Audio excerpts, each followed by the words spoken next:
Tout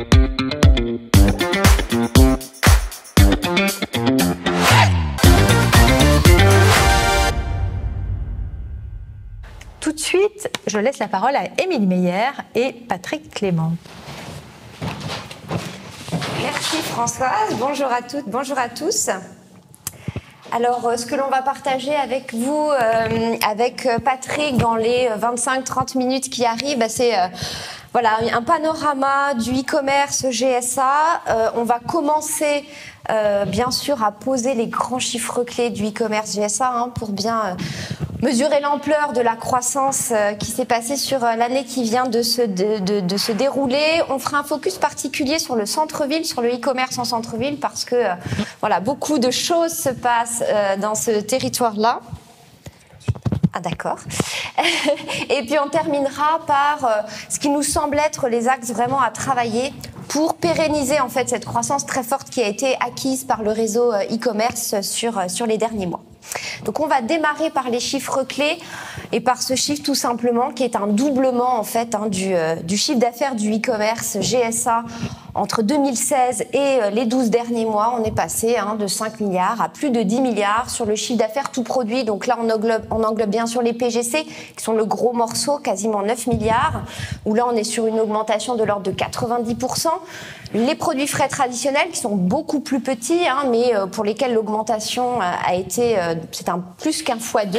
Et puis le non alimentaire qui est encore un peu plus petit, mais qui lui pour le coup a connu un x3. Donc on retient ce chiffre aujourd'hui, le e-commerce GSA, c'est 10 milliards d'euros de chiffre d'affaires. Alors, on va regarder comment la croissance s'est faite au fur et à mesure du temps et puis surtout les dernières périodes. Ce que vous voyez là, c'est l'évolution du chiffre d'affaires sur les PGC cette fois-ci, sur les derniers mois. En bleu foncé, vous avez l'évolution par rapport à l'année précédente et puis en bleu plus clair, vous avez l'évolution à 2 ans. Ce que l'on voit, c'est que sur les dernières périodes, on voit qu'on a un reflux qui s'amorce du côté des grandes surfaces alimentaires, du e-commerce sur les PGC. Les 2-3 dernières périodes sont négatives, mais quand on regarde à 2 ans, on est encore sur des croissances qui sont colossales de l'ordre de 60%. Donc oui, le reflux s'amorce un peu, c'est logique parce que les historiques sont très forts, mais la croissance reste très importante par rapport à l'avant-crise. Et finalement, dans le panorama des différents circuits de distribution GSA, eh bien, le e-commerce est le seul à empiler sur 2021 une croissance vraiment importante sur une croissance 2020 qui était déjà elle-même très importante. Le e-commerce sur les 4 premiers mois de l'année, c'était quasiment un plus 14, sur un plus 40 l'année dernière. Le seul circuit qui arrive à empiler un peu de croissance, ce sont les EDMP, mais vous voyez que pour les autres circuits de distribution, on est globalement stable par rapport à l'année d'avant ou en décroissance. Maintenant, croissance colossale, mais il faut quand même garder à l'esprit des ordres de grandeur. Le e-commerce, c'est à peine 8% du chiffre d'affaires des PGC, des grandes surfaces alimentaires. Ça veut dire que 92% du chiffre d'affaires est encore réalisé dans les magasins physiques. Donc certes, la croissance, elle est du côté des 8%, mais on va dire la décroissance est aussi à endiguer du côté des surfaces physiques parce que forcément, quand ça pèse ce poids-là, le moindre petit point de décroissance est très significatif. D'autant plus qu'on note quand même que les Français retournent en point de vente. Alors, sur le premier confinement, vous avez l'évolution du trafic que l'on mesure chez IRI à travers le nombre de tickets de caisse. Bien sûr, c'était un moins 40, donc grosse baisse du trafic en point de vente physique, hyper et supermarché. Mais vous voyez que sur les deuxième, troisième confinements, on n'est plus du tout sur le même ordre de grandeur.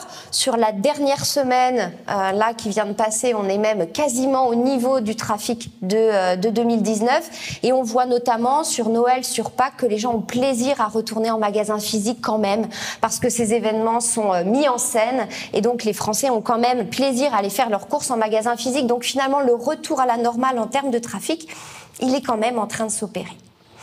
Alors, quelle va être la perspective pour le e-commerce? Quelle projection de croissance sur l'année 2021 d'abord et puis on fera 2022 ensuite. Alors, il faut déjà replacer ça dans le cadre global de la projection des GSA en général. La projection que l'on fait chez IRI, c'est une contraction du chiffre d'affaires en 2021 de l'ordre de 1%. D'accord ? Ça, c'est pour le tout-circuit. Dans ce cadre-là, le e-commerce, on le projette en très légère décroissance à moins 3%, ce qui représente tout de même une croissance à 2 ans de l'ordre de 40%. Pourquoi cette décroissance en e-commerce? Parce que l'an passé, le e-commerce a capté une très grosse partie de la consommation qui est arrivée en additionnel vers les grandes surfaces alimentaires qui venaient du hors domicile. Donc à un moment donné, ça va refluer au fur et à mesure de l'année, notamment sur le deuxième semestre. Et le e-commerce qui en avait capté une grosse partie va être un peu plus touché. Mais on retient quand même qu'à 2 ans, ce circuit va stocker énormément de croissance. Maintenant, sur 2022, qu'est-ce que ça peut donner? C'est pareil, il faut resituer quelle va être la tendance globale des PGC sur 2022. Alors, à ce stade-là, on a des hypothèses, on a encore différents scénarios pour 2022. On oscillerait entre un moins 0,4 et un moins 2,5 sur les PGC pour 2022. Globalement, ça correspond à soit les GSA retrouvent leur niveau d'avant-crise, soit elles arrivent à capter, à garder un petit peu du business qui a été acquis l'année dernière. Le e-commerce, dans ce cadre-là, peut réussir à empiler de la croissance, à repartir en croissance à 2%, ou alors à décroître encore un petit peu de manière un peu plus forte que le global des grandes surfaces alimentaires. Encore une fois, que l'on soit à moins 5 ou à plus 2, sur 3 ans, on serait entre un plus 30 et un plus 40 pour ce circuit-là. Donc on aurait quand même stocké beaucoup de croissance. De quoi vont dépendre les résultats du e-commerce en 2022 ? Ça va dépendre de la capacité de conquête de ce circuit-là en termes de territoire, et je pense notamment à l'ultra-urbain. Comment vont prendre les drives piétons, comment va se développer la livraison à domicile. La conquête en termes de catégories, on a des catégories PGC qui sont aujourd'hui sous-pondérées en e-commerce, je pense aux alcools, je pense à l'hygiène beauté. Comment ce circuit va conquérir aussi des territoires qu'il n'occupe pas bien ou peu aujourd'hui, qui sont le frais traditionnel, le non alimentaire, et puis quelle va être aussi la capacité des EDMP, d'un Aldi, d'un Lidl, à aller sur le e-commerce. Ça, ce serait de nature à faire grossir encore le canal. Ça va dépendre aussi de la capacité de fidélisation de ce circuit-là, des clients qui ont été acquis pendant la crise sanitaire. Donc comment l'offre va coller aux attentes, on en parlera juste après. L'exécution en point de vente, je pense notamment aux ruptures, qui sont toujours très importantes, et à l'activation de ces clients e-commerce sur lesquels on a quand même recueilli un bon nombre de données. Et puis bien sûr, la tendance du e-commerce, elle va dépendre de la combativité des réseaux, des autres réseaux, et notamment des réseaux physiques et des hypermarchés. Et puis également de l'agressivité, de la percée ou non de tous ces acteurs du quick commerce qui peuvent venir aussi ponctionner une partie du business du e-commerce classique des GSA. Donc vous voyez, à ce stade-là, tout est très ouvert, mais on est assez clair sur ce qui va faire varier d'une hypothèse à une autre. Donc maintenant qu'on a parlé de ce cadre général, on va aller regarder spécifiquement du côté des centres-villes. Ce que l'on a fait chez IRI, c'est que l'on a coupé la France en 5 zones, tout circuit GSA, selon le degré de ruralité et d'urbanité. Donc la France est coupée en 5 types de zones et on a regardé comment se déplaçait la consommation PGC sur ces 5 espaces, sur un temps long d'avant-crise de 2016 à 2019 et sur un temps court qui sont les 4 derniers mois de l'année 2020. Vous avez le temps long en bleu foncé et le temps court en bleu plus clair. Ce qu'on voit sur le temps long, c'est qu'on était déjà sur un mouvement qui n'est pas récent d'exode, on va dire d'exode urbaine, c'est-à-dire des gens qui quittent les villes et donc la consommation quittait un peu les espaces urbains pour aller vers les espaces ruraux. Mais quand vous regardez le bleu turquoise, on voit que ça s'accélère vraiment très significativement à court terme. Ça veut dire que les espaces ruraux et la marge rurale gagnent 0,9 points de part de marché finalement dans la consommation nationale et les espaces urbains et hyper urbains perdent 1 point de part de marché dans la consommation nationale. Donc ça, c'est le fait des confinements qui ont été assez mal vécus dans les espaces hyperurbains et bien sûr du télétravail qui permet aux hyperurbains de quitter de manière ponctuelle ou définitive leur lieu d'habitation dans les centres-villes pour aller habiter dans la périphérie ou des zones plus rurales. Et justement, dans ces espaces hyper-urbains, le potentiel pour le e-commerce, il est extrêmement important. C'est-à-dire que même si aujourd'hui la consommation quitte un peu les espaces urbains capitalisent aujourd'hui 58% de la consommation PGC. Donc le gros du gâteau, il est quand même là. Et on voit bien qu'avec cette part de marché du e-commerce qui est de l'ordre de 3% dans les espaces hyper-urbains comparé à quasiment 11% dans les périphéries, eh bien, il y a un potentiel très fort pour ce circuit dans ces espaces-là. Ce qui explique la dynamique très forte du drive piéton, de la livraison à domicile, où on est sur les 12 derniers mois sur des croissances qui sont très fortes. Et là, la croissance que vous voyez sur le drive piéton, c'est à parc constant. C'est-à-dire des points de vente, on en a le même nombre quand on compare d'une année sur l'autre, et on est sur une croissance de quasiment 40%. Donc, ce canal-là, drive piéton, quand on lui ajoute la LAD, on est à peu près sur 10% du chiffre d'affaires du e-commerce GSA, mais on est sur des croissances qui sont très fortes. Et donc le potentiel, il est très important dans ces réseaux-là, pour autant qu'on sache adapter l'offre. On va beaucoup se parler d'offres aujourd'hui parce que c'est quand même la clé du sujet. Et là, vous avez sous les yeux la répartition du chiffre d'affaires des PGC selon les grandes familles de produits. En drive piéton, en livraison à domicile et en drive voiture. Et en fait, vous voyez que les aspérités ne sont pas du tout les mêmes. Quand on regarde par exemple le poids des BRSA, des boissons sans alcool et des eaux, des spiritueux et champagne en drive piéton, c'est très sous-pondéré par rapport à ce que ça va peser en livraison à domicile ou en drive voiture. Ça veut dire que quand on est un faiseur d'eau par exemple, il faut adapter les formats que l'on va proposer en drive piéton par rapport au drive voiture. À l'inverse, tous les produits frais, la crèmerie, le frais non laitier sont très surpondérés en drive piéton. Donc c'est très important cette adaptation de l'offre pour capitaliser sur ce potentiel qui est là. Quelques mots sur le drive piéton, parce que le drive piéton, globalement, 40% des shoppers, ils vont à pied, 30% ils vont en transport en commun et ils y vont avec un panier ou un chariot. Donc il est certain qu'ils ne peuvent pas se coller des énormes formats, d'où l'adaptation de la proposition. Et puis, un petit mot sur les nouveaux opérateurs du quick commerce. Ici, on a des chiffres sur Frischti et sur Col, mais regardez Frischti, on est sur 20 millions d'euros de chiffre d'affaires à Paris, une croissance qui est très importante. Déjà 5% des Parisiens qui ont fait appel au moins une fois à Frischti, et on est sur un panier moyen de 21 euros. Donc, on aura bientôt des données sur Gorillas, Cajou, Picnic et autres, ce qui va nous permettre de donner un peu une taille à ce marché-là et d'extrapoler un potentiel. Mais en tout cas, voilà, ce centre-ville et cette hyper-urbanité intéresse de nombreux acteurs.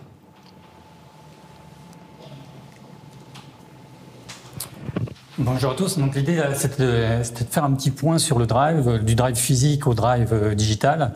En commençant, il y a quelques années maintenant, par le drive physique, c'était quelque chose d'assez simple. On avait un hyper, un super, et on mettait un accès soit sur le parking, soit à l'accueil du magasin, pour que le consommateur puisse chercher les produits. Et puis, les enseignes ont développé un certain nombre d'autres services, le click and collect, les consignes, les casiers, les drives piétons, dont on parle beaucoup aujourd'hui, les drives relais, et puis le dernier, l'EasyBox, en passant également par la livraison, puisque toutes les enseignes ont commencé pour un grand nombre d'entre elles, à faire de la livraison et de la LAD. Et tout ce qu'on a dans ce scope-là, finalement, c'est ce que fait la distribution, ce que font toutes les enseignes. Et puis, depuis la fin de l'année dernière, ce début d'année, on a vu émerger d'autres acteurs, donc des livreurs historiques, qui ont commencé à livrer directement les produits de la grande distribution, et puis les livreurs rapides, les fameux dark shops, qui pullulent en ce moment, plus de 9 acteurs en place. Les livraisons collaboratives, et puis les marketplaces. Alors les marketplaces, vous connaissez Amazon, Cdiscount, et puis on voit que depuis la fin de l'année dernière, les grands acteurs comme Carrefour, Inter ou Casino s'y sont mis, mais également de petits acteurs comme Picnic qui arrivent avec de vraies réponses marketplace. Et cette deuxième partie-là, en fait, échappe complètement à la distribution telle qu'on la connaît aujourd'hui, et les grands acteurs, les grandes enseignes ne sont plus présents là, et on voit que le drive effectivement est repris par d'autres acteurs sur des business models complètement différents, et ce qui va certainement également amener la pérennité de ce format-là. Alors on va maintenant aller vers ce qui nous semble important, les sujets qui nous semblent importants à travailler pour pérenniser cette croissance qui a été acquise dans le circuit e-commerce, parce que ça ne va pas se faire tout seul. Et en point de départ, on a choisi de prendre quelles étaient les attentes des shoppers. Donc on a interrogé en fin d'année dernière les shoppers et on leur a demandé, en termes d'amélioration sur le site Drive sur lequel vous êtes en train de faire vos courses, qu'est-ce que vous souhaiteriez de plus ? On va avoir en tête des réponses plus de promotions pour 56% des shoppers, plus de choix pour la moitié et moins de produits en rupture pour quasiment un quart des shoppers interrogés ce jour-là. Donc on va balayer chacun des sujets. Je vais vous parler de la rupture, de l'offre. Patrick vous parlera aussi de l'offre et terminera par vous parler de la promotion. Sur la rupture, les chiffres sont là, c'est que le taux de service, il n'est pas très bon en e-commerce GSA. Sur le premier confinement qui a été le pire du pire en termes de rupture, on atteignait 13% en e-commerce, alors que précédemment, on était à 9-10%. Un an après, on est toujours à 13%. On monte même à 14% sur le mois de mai. Donc le sujet est loin d'être résolu et ça, on le sait, c'est un irritant majeur pour le shopper qui fait ses courses en drive. Donc ça peut vraiment le décourager au bout d'un moment. Donc c'est un des sujets majeurs à travailler sur ce réseau-là. Quand il y a de la rupture, il y a peut-être aussi des choses à améliorer sur la substitution proposée. Là, je me permets de partager avec vous un exemple personnel. Un jour, j'ai donc commandé des nems au poulet. Il n'y en avait pas. Et donc, à la place, on m'a proposé 2 Flammenkuche. Donc, me sont arrivées dans mes courses 2 Flammenkuche. Et là, je me suis demandé comment étaient faits les algorithmes de substitution. Donc voilà, c'est de se dire aussi, quand il y a de la rupture, la substitution, c'est intéressant parce que ça évite quelque part une déception de ne pas avoir son produit. Encore faut-il suggérer la bonne substitution. On va glisser maintenant sur le sujet du choix. Quand les shoppers nous disent on veut plus d'offres. Alors, objectivons le propos et regardons combien en moyenne on propose de références sur les PGC en e-commerce. On est globalement en moyenne à 13 000 références et ce chiffre, vous voyez, est en très forte progression puisqu'on est à plus 6. Donc certes, c'est moitié moins qu'un supermarché et plus de 3 fois moins qu'un hypermarché. C'est autant qu'en EDMP et c'est presque 3 fois plus qu'en proximité. Ce qu'on a voulu faire, c'est vraiment essayer de mesurer est-ce qu'une offre large sur les PGC, c'est un gage de performance pour le point de vente drive. Donc on a pris les 1000 plus gros drives français sur la galaxie des 5000 et quelques drives, donc vraiment on est sur des gros drives, et on les a coupés par paquet de 100. On a fait des déciles et on a regardé si les 100 drives les plus performants sur les PGC, c'est-à-dire ceux qui arrivaient à avoir le plus gros chiffre d'affaires PGC, c'était ceux qui avaient le plus d'offres. Bien, la réponse, c'est non. Ici, on est donc sur des déciles. On a 100 drives par décile. Et vous voyez que le décile 1, qui comporte les drives qui ont le plus gros chiffre d'affaires sur les PGC, on est autour de 17 000, 16 000, 17 000 références. Donc, on est un peu au-dessus des 13 000 moyens que je viens de vous montrer, mais on n'a pas non plus besoin d'être à 23 000 références. Donc, oui, plus d'offres, mais ça ne sert à rien d'en avoir de manière excessive. Donc, le point, c'est de se demander, est-ce que la demande du shopper, c'est vraiment plus de choix ou finalement, est-ce que c'est pas mieux de choix? Les pistes pour améliorer la perception de l'offre pour les shoppers en e-commerce, c'est déjà d'enrichir la proposition. Aujourd'hui, on a un flux qui existe entre les shoppers aujourd'hui et le point de vente drive. Ils vont avec leur voiture chercher leurs courses. On peut élargir ce que l'on propose. On le voyait tout à l'heure, le non-alimentaire qui pèse pas grand-chose. Les produits frais traditionnels qui sont une vraie attente des shoppers et un vrai sujet. Mais également une proposition de service. Quand on interroge les shoppers en drive piéton, ils aimeraient que dans le drive piéton, on leur propose un service de poste, un service de colis, par exemple. On peut aussi améliorer l'impression d'offre en équilibrant les familles PGC et FLS. Pas forcément en mettre plus, mais rééquilibrer. On note que les drives les plus performants, ce sont ceux qui ont un profil d'assortiment qui va le plus se rapprocher du magasin physique. Sans en être, en en étant quand même toujours très éloigné, mais qui va être plus équilibré, qui va proposer plus de choix sur certaines familles de produits où c'est important d'avoir du choix, comme l'hygiène beauté par exemple. On peut aussi imaginer de renforcer l'impression de choix à travers le panachage des marques. Aujourd'hui, la marque de distributeur, c'est 36% de l'offre qui est proposée en drive. C'est-à-dire que quasiment 4 références sur 10 que l'on me propose, c'est de la MDD. Et le classement fait souvent que les MDD arrivent en premier. Ça peut véhiculer une impression de peu de choix, quand on est globalement à un quart de l'offre en hyper super qui est de la marque de distributeur. On a aussi assez peu de petites marques. Les PME, c'est moins de 8% de l'offre en drive, quand ça va être 14% en hyper et supermarché. Donc le panachage de marque va renforcer l'impression d'offre. Et puis un point aussi qui est le travail sur les conditionnements. Les conditionnements que consomment les Français, ils évoluent et ils évoluent d'autant plus en e-commerce parce que le profil a un peu changé. On est sur des foyers plus petits, plus seniors. Donc, c'est certain que le besoin en termes de taille de produit n'est pas tout à fait la même. On a fait l'exercice de comparer sur plus de 200 catégories alimentaires humaines, donc il n'y a pas le pet food et adulte, il n'y a pas non plus l'alimentation infantile, de regarder comment évoluer le conditionnement moyen de ces 210 catégories entre entre les 4 premiers mois de 2021 par rapport aux 4 premiers mois de 2019, donc avant crise. Vous voyez que globalement, pour 53% de ces catégories, donc une bonne centaine, le conditionnement moyen n'a pas évolué. En revanche, sur 28% des catégories, le conditionnement moyen a baissé. Dans les conditionnements moyens qui ont baissé, on a par exemple les poudres chocolatées. Avant, en 2019, on achetait en moyenne à l'acte 600 grammes.